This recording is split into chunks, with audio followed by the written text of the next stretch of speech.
because the building was going to be, and I'm using terms that I will talk about later, adaptively used by the central bank as a classroom.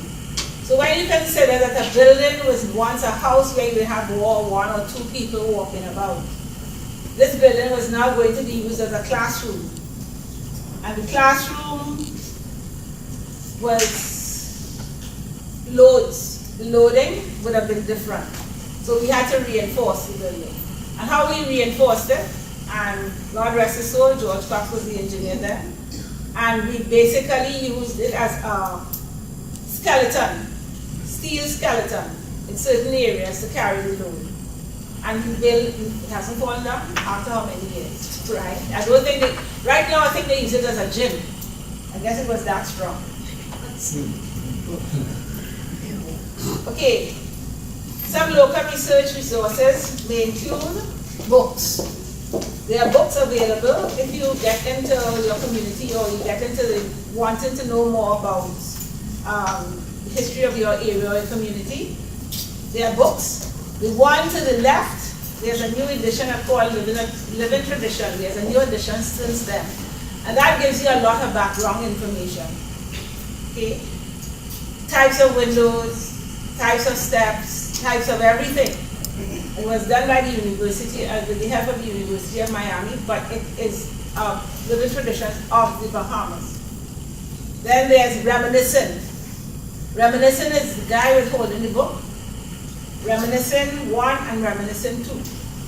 It's a lot of photographs through the, I can't remember the name of the family, but it has a lot of background information, not only in New Providence, but some of the other family islands as well.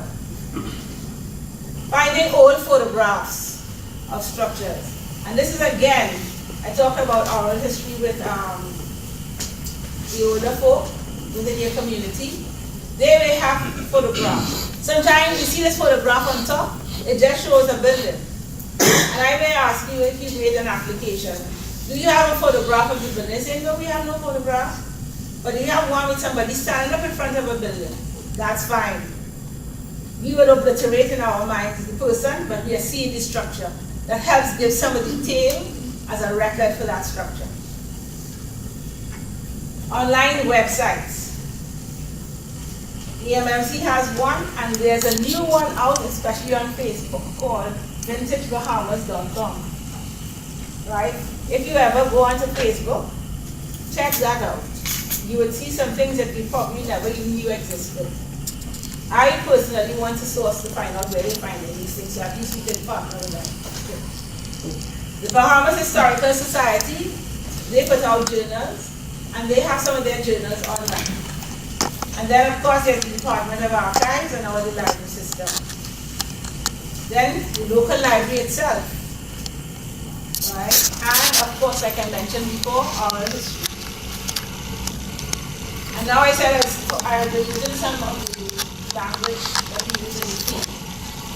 Adaptive reuse. Adaptive reuse is the conversion of a building to use other than for what it was originally designed, optimally respecting the historic features of the building. Pompeii Museum is one of those. As were the public library is one of those, because everyone knows that was once a jail.